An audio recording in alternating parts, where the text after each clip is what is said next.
You're listening to the Teach Better Talk podcast featuring expert educators eager to share progressive tactics to reach more students. Teach Better Talk is created by teachers and fueled by passion. Let's get started.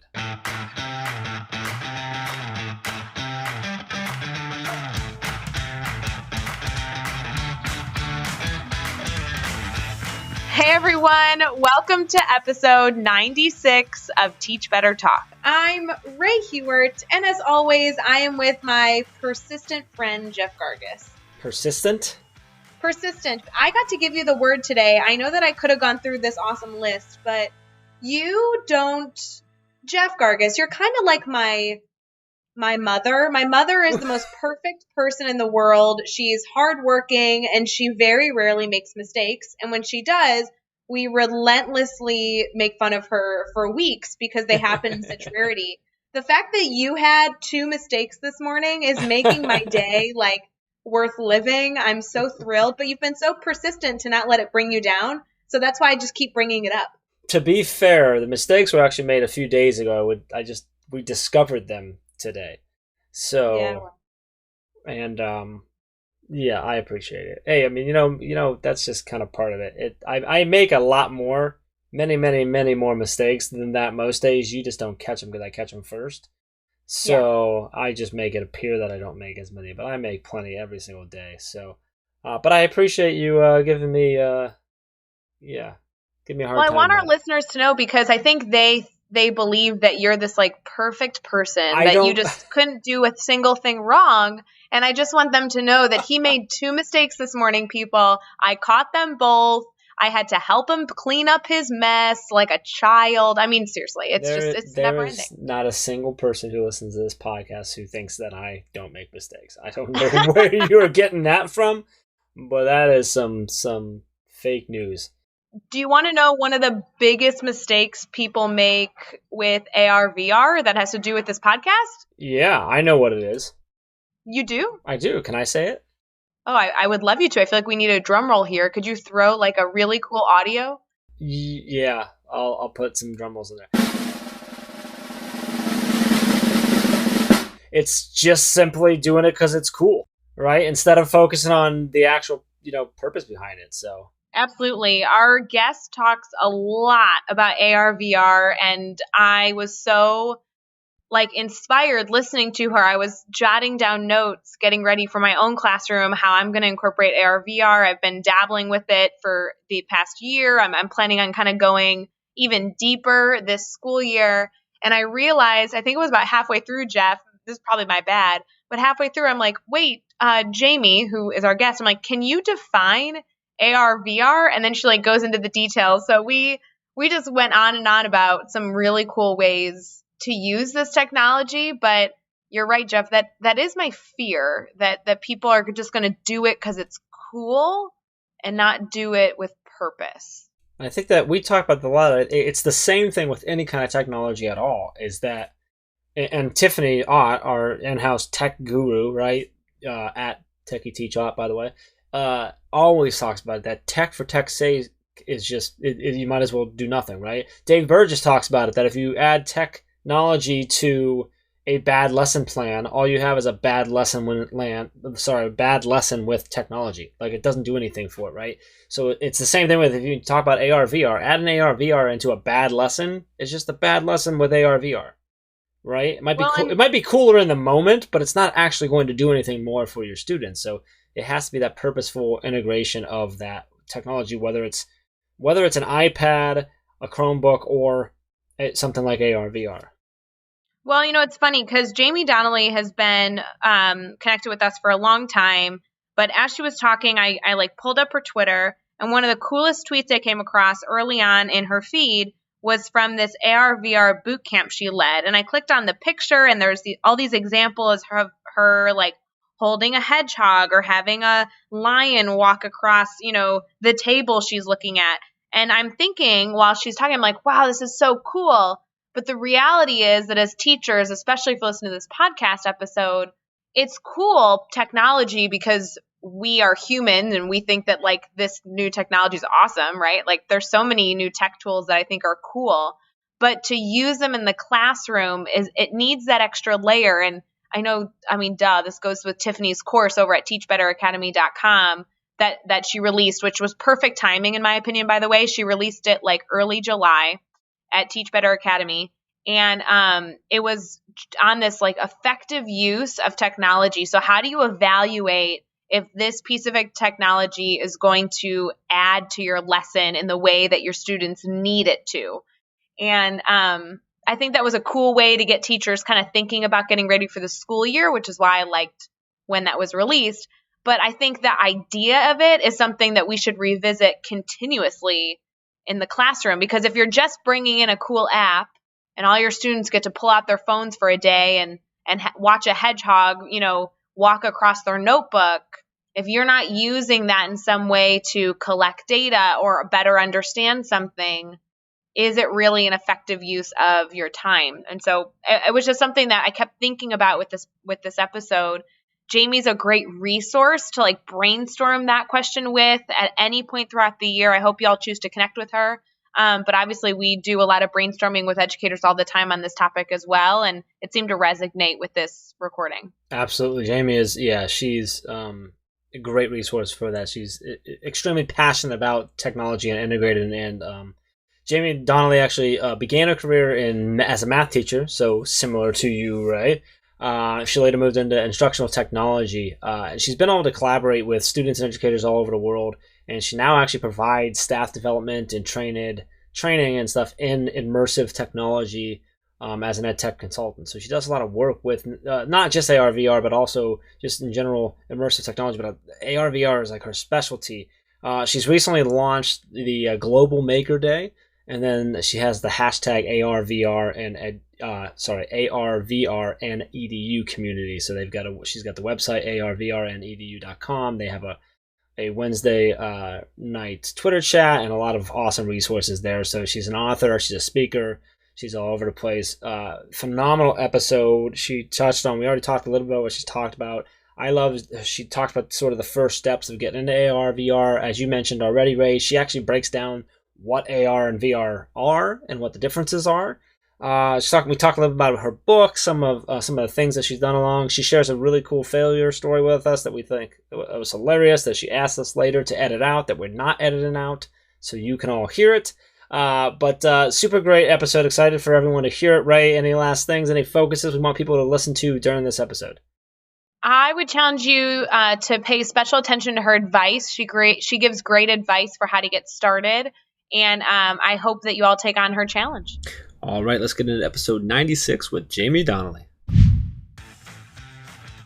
What's up, podcast? It's Jeff. Don't worry, we're going to get right back on the episode, but I want to jump in really quick and give you a coupon code to use to save $50 to come out to the Teach Better Conference in November. We want you to come out to the conference. We want you to spend November 8th and 9th here with us in Akron, Ohio. Make sure you head over to teachbetterconference.com right now. Utilize the code PODCASTTALK to save $50 on either one of the 2-day registrations.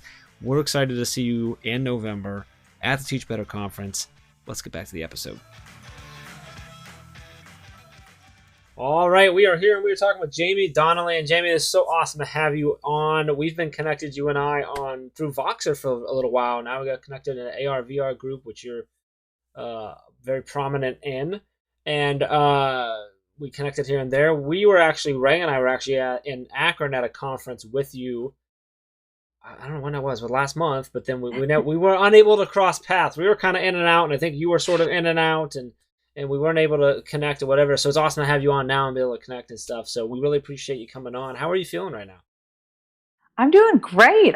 I'm bummed that I didn't get a chance to meet you guys, but definitely excited to be here. And thank you so much for the opportunity to jump in and chat about AR VR. Oh, Jaime, we're going to have so much fun. I can't wait to talk about AR VR. There are so many things that we can dive into with that, but I want to start by having you kind of tell us a little about yourself. When somebody asks you what you do, how do you describe all that you've been able to kind of get into in terms of education? Sure. Well, I started off in education. Actually, prior to that, I was coaching. That got me inspired to want to start working with students. I actually thought I was going to homeschool my own children. That was short-lived, but I did get the degree and ended up going into the classroom. I taught math, And I loved using technology because it really captured my students' attention. And it wasn't until I moved into a role with instructional technology that I was exposed to AR. So from there, I was able to work with virtual reality and really just start presenting and sharing under the topic of immersive tech and getting people aware of what resources are out there. 'Cause typically, you only hear about a few, but it's just continued to grow, thankfully. I mean, I feel like I've been kind of preaching this message for a long time now, and it's finally hit a place where people are ready to listen and really implement. So it's an exciting time in immersive technology, and I'm just glad to be a part of it. It's awesome. Yeah, I'm glad. I'm glad that you're a part of it, and I feel like you're one of the voices that's really doing a nice job of bringing it to people. Not just the excitement of it, but the effective and practices of it, so that it's being done properly and to connect with the content and do things, and not just be a show, but actually be effective teaching as well. So that's really, really cool. I want to talk a minute. I want to see if you can share with us a story about failure. So we talk about this a lot on this podcast. I talk all the time how I'm very fortunate to fail a lot. I feel like it's molded me into who I am. I didn't always enjoy the failures at the time, of course, but I love to talk about it, reflecting back. So can you take us to a time that you've had a failure, and kind of tell us what happened, how to make you feel, how did you overcome that, and then what did you take away from that experience? Yeah. So I I actually have two failures that I'm going to mention to you guys, but one of those failures actually is writing the book. This book to me was an obstacle that I never wanted to cross. I never planned to write a book. I was approached by ISTE, who said, "Hey, what do you think about this topic?" I thought I was helping somebody else to support them to write a book. I was a math teacher again, but it was just one of those things that I don't enjoy sitting down and writing. I sometimes when I get into it, it's fun, but it's not something that just naturally is enjoyable. I question myself a lot. I really have to process things. I get distracted really easily. I was not a great student, so it was. I think it kind of hones in on all of my limitations, and it really just focuses in on my weaknesses more than anything else. So it's hard. It's hard to get through. But when you're sharing these topics, people like to see visuals. People want to see, come to a session and hear about it. People want to go on a Twitter chat and think about it. They want to go on videos on YouTube and see about it. But people also like to read about it. And I know that all of those pieces have to come into place to reach the audience you need. So while I really struggled through the process, I was glad to get it done. But at the end of the day, I think that's also one of my successes is it was accomplished. And I feel like I owe a lot to my editors. I wish they would have edited more. But at the end of the day, it was really as challenging as that is for me. I know that it was something that hopefully was a benefit for others to have it. So that was really good. My other failure I'll share with you is really funny and maybe somewhat um, inappropriate for this podcast. So feel free to crop this out if Oh, you we need love it. to. Let's do it. um, so at FETC in Florida, do you guys attend FETC? Yeah, I was there this past year actually in their tech realm. Yeah. Okay. So they have, I mean, I have a great friend, Rachelle Denning Post, and we do a lot of sessions together. We kind of just play off of each other. For the most part, one of us is the lead in the session, the other person kind of helps support. Well, there was a session that Rachelle was doing that I was helping to support, and it was on artificial intelligence. And I had heard a story that was given to me by Mary Alice Curran. If you guys are familiar with Mary Alice, she's amazing, does a lot in digital citizenship. So she had shared a story with me because it was under the realm of digital citizenship and immersive tech. And there was this guy that had literally married his avatar. So he loved his avatar so much that he married this avatar. And so the whole article talks about how the family really rejected this and how bizarre this was and how a person, a human being, can be so connected to something that's not real through artificial intelligence. And anyway, so I'm reiterating essentially in her session, the topic comes up and I go, "Have you guys ever heard about the guy that married his avatar?" And everybody's like, "No, no." So I start sharing the story, but I'm literally sharing it as I remember reading the article. So I was talking about kind of the family rejected it. And in the article, it mentions, intimacy. And I mentioned it to the whole audience because that was part of the storyline as I read it. And I look over at Rachelle and she is just white as a ghost. And she's like, I got nothing. Like, I don't even know how to respond to that. So we laugh it off kind of briefly and then we move on. Like that night, though, we get back to the room and we just lose it. And now it's like our funny story is Avatar. There's times when you say things that really come out wrong and probably not right to the audience that was there. And it was unfortunately Rachelle's session that had to pay that penalty. But I think when you're honest and you're getting up there and you're just talking about what is happening too, it's kind of like, you're going to make those kinds of mistakes and maybe it will seem weird to somebody, but it will also be hilarious to think about in the future. Hysterical. Yeah, that is funny. Can you give us just a real quick rundown of the book? What we can expect for who's it for? Who should buy it? Okay, so Learning Transported. It's really the rest of the title says augmented virtual mixed reality for all classrooms. My goal in sharing any immersive tech is always about the practical because there's a lot of great stuff coming out, but it doesn't necessarily mean it fits in a classroom. And so in that, it was just really my passion in writing this was kind of helping people identify like what not to do and also helping them to define what is this technology? Why do I need this? It really addresses some of those ISTE standards, student standards, and why we need to be uncomfortable in approaching this even still. It may not be something that's for us, but it's something for our students and their future. So I give a lot of resources. I would go to conferences and say, oh, let me share this. They'd be excited. I'd go back the next year, the same people, oh, I'm so excited. I love this. Oh, great. What did you do from last year? I didn't even know where to start. They're just kind of like, I'm overwhelmed by it.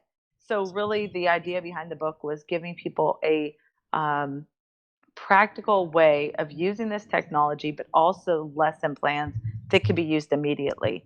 So they didn't have to go and adjust things or modify anything. They literally could take that. I went through several different grade levels, different content areas, so that they can just take it as is. And then as they progress into it, really modifying and adjusting it to fit their classroom. Love it. We'll make sure to put a link in the show notes so you can all go grab that book as well. So now, Jimmy, let's flip it around. Let's talk about a success that you've had. This could be something big, something small, but tell us what happened. Why was it a success for you? And then what did you take away from that experience? Well, so I think the success was finishing the book for sure. That was something that was unexpected. Going into this again, not knowing that I would ever want to do this, but accomplishing that was definitely big for me. I'm working on book 2 right now, so that will be coming out before ISTE next year.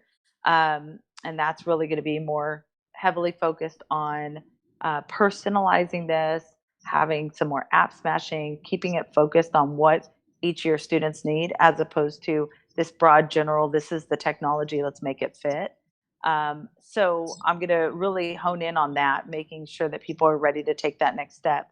But I think one of the biggest successes for me personally that I've experienced this past year is going out on my own. I don't know if you guys are consulting or if you're still in a school district.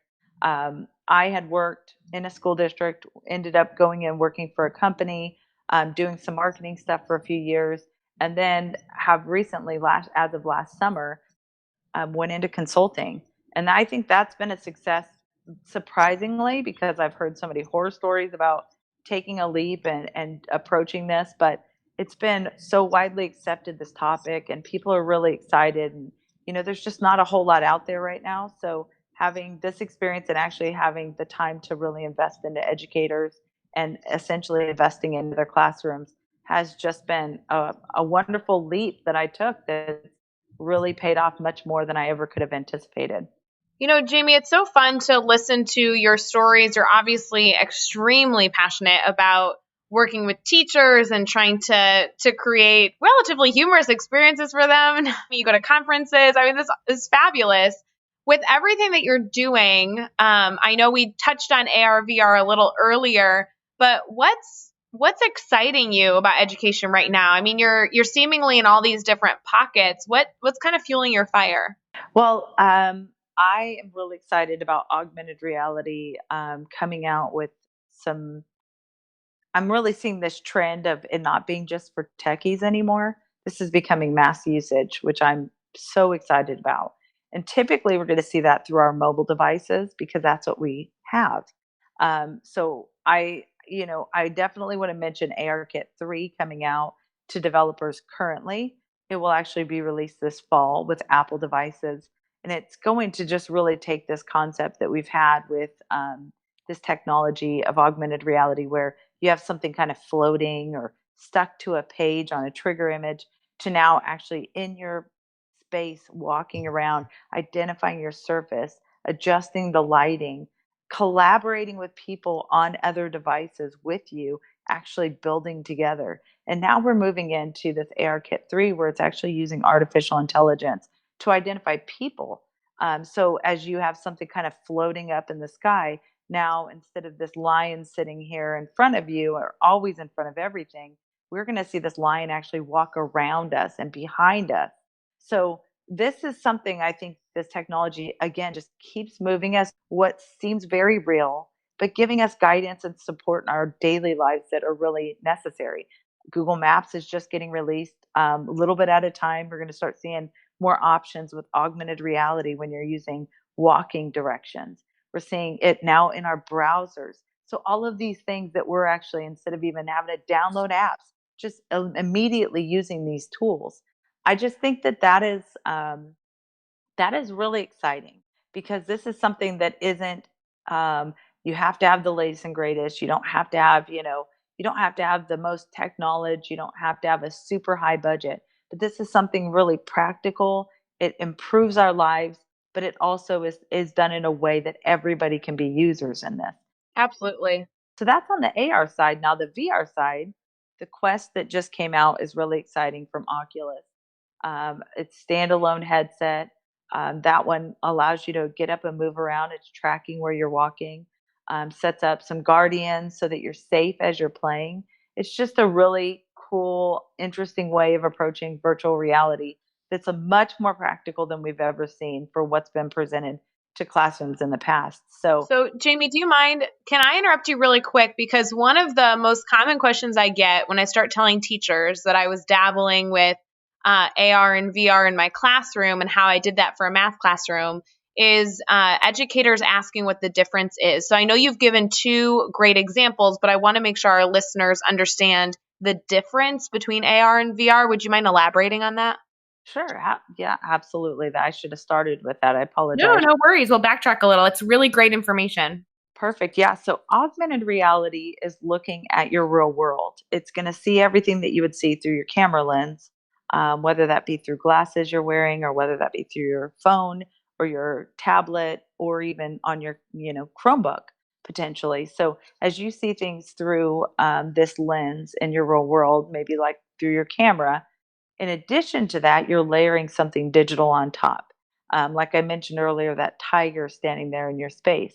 So that tiger could be there moving around animated, giving the illusion that that tiger is actually sitting there with you.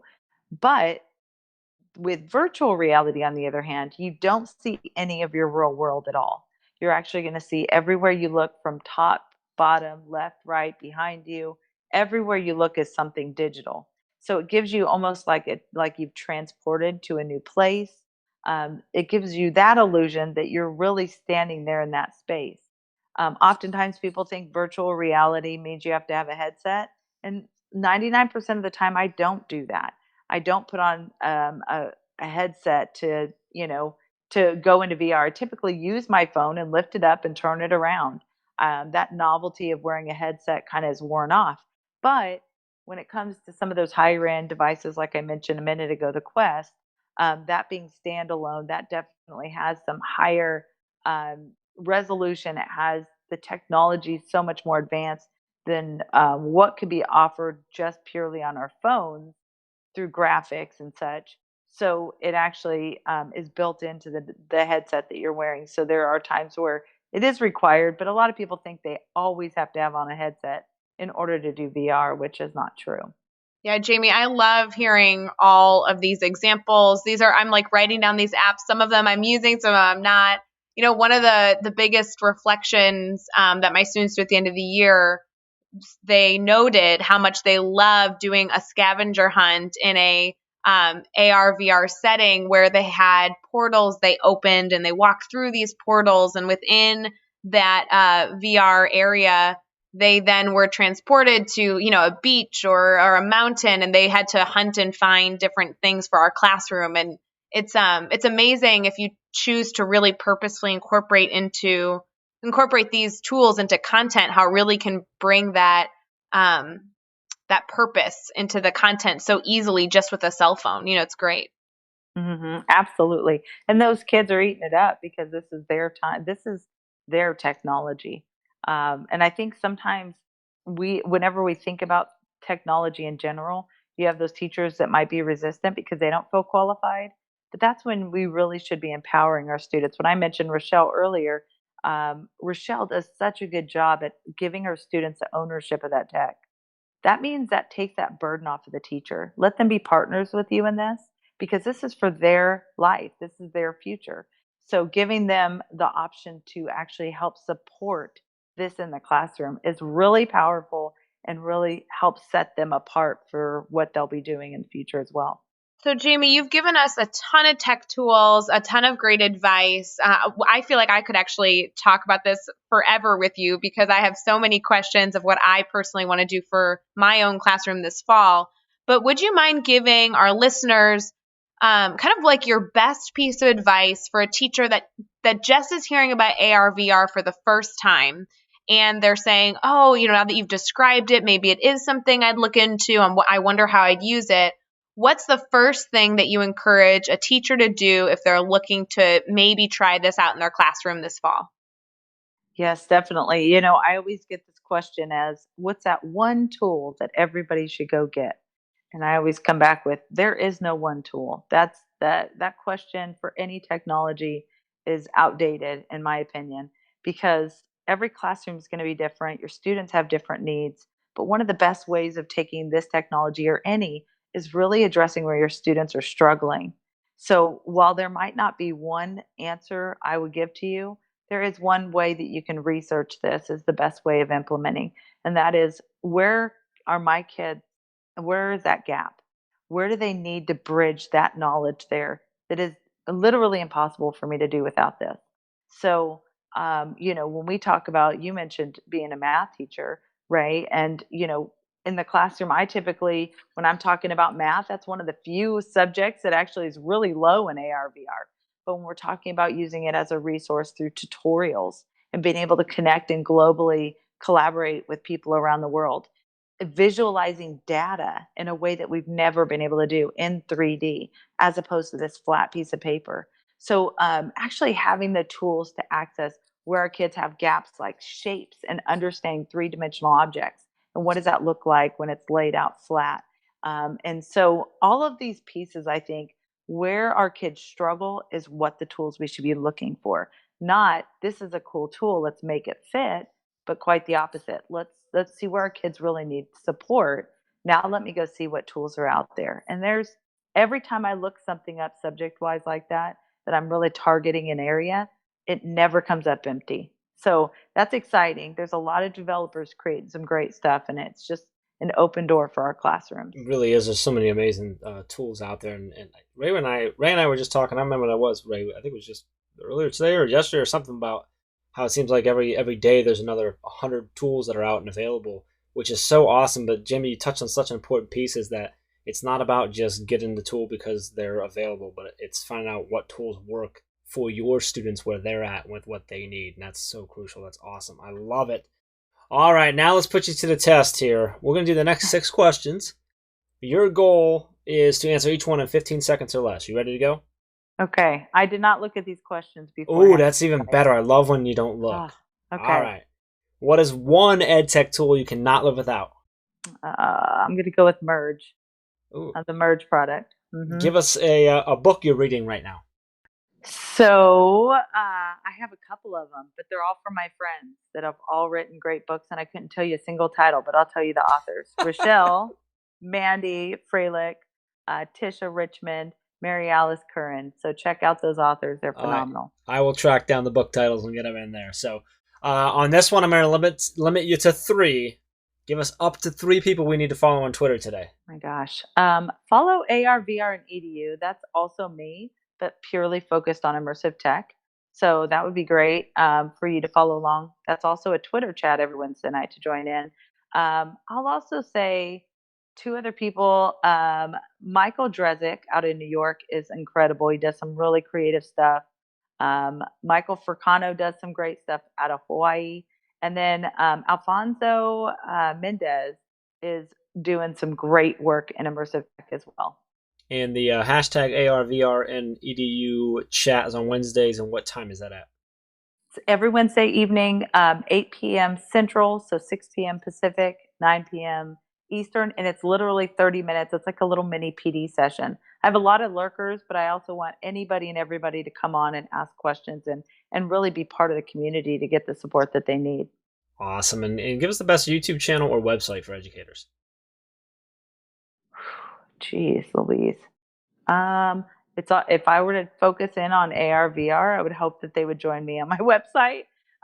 But I think, again, some of the people that I just mentioned are also, they have great content out there on their websites. I know Michael Furcano has a ton of stuff that he does, he brings to the table on immersive tech. And geez, there's a ton out there.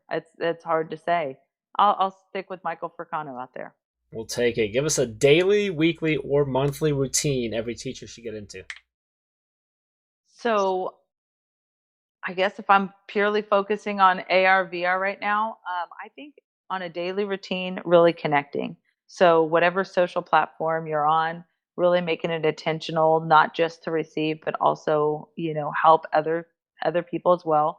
On a weekly side, I would say definitely posting something that you're doing to inspire other people to take action. And on a monthly basis, write a blog about it. That's one thing that I think many of us struggle with, is actually following through with the content that we can reference back to. But, really make it a point to help support others, but also documenting your journey along the way. And what's the best piece of advice you've ever received? Actually, I mentioned it earlier about the technology. I had a leader that I was working under at the time that mentioned to me about the technology that, you don't make this fit. You look at what your content is, you look at what you need to cover, and then you find the tools to support it, which sounds so obvious, but it is not happening in ed tech. So I think that's like the best advice that I could ever say, is that really living by that in your classroom is going to help you maximize whatever tool you bring in, however you do it, to the best for your kids. Not bad, huh, Ray? Yeah, I think she can have the trophy. We're going to pack up that trophy and send it your way. I'll be waiting for that virtual trophy. Absolutely. Jamie, you have shared so much. I have so many more questions for AR, VR. I'm so thrilled that we continue to be connected on social media, and I want to make sure our listeners can also stay connected with you. So would you mind sharing how they can connect with you and continue this conversation? Absolutely. I'm probably more active on Twitter than any other platform, although you can find me sometimes on Instagram. I have a Facebook page with AR, VR, and EDU. I'm also on LinkedIn as well. So I try to post those. My most active channels are definitely going to be Twitter as well as my website. So I post a lot of content there. Tons of blogs that you can go back to. You can really just jump into these tools and have the support. So yeah, absolutely. My name is spelled really funky, first and last. So if you actually type in my name correctly, you should run across quite a few places we can get connected. And the spelling for your name so that they hear it right? Yeah, it's Jaime, and I'm not a Hispanic male that I always have to explain to everybody. And then Donally is Donally. So I'm not Jaime Donally, but if that helps you remember, then that's where you could type it. All right. You can find all the links and all the resources and everything we've mentioned in this episode over at teachbetter.com, as well as those important links for connecting with Jamie and keep the conversation going. So make sure you head over to the show notes, teachbetter.com, for all of that. Be sure to hit subscribe so you don't miss any of the upcoming episodes. And if you can give us a rating and review, we'd really appreciate that as well. Then let's take it one step further. Let's think of just 3 of our colleagues who need to hear these amazing stories and all the resources and ideas that educators like Jaime are sharing on this podcast, and share this podcast with them. We'd really appreciate that. Jaime, this has been phenomenal. I'm so excited for people to hear this episode. So much value, so many cool tips and tricks and tools and things in a piece of education that I think is really, really growing and going to be really strong and valuable to the entire industry. So I'm super excited that you're one of the voices that are out there really trying to educate and share with people on what works and what doesn't, how to think through it and stuff. And I just really appreciate your time. We both do. So thank you. Thank you so much for the opportunity. Thank you, Ray. Absolutely. It's so fun. And until next time, let's get out there. Let's teach better.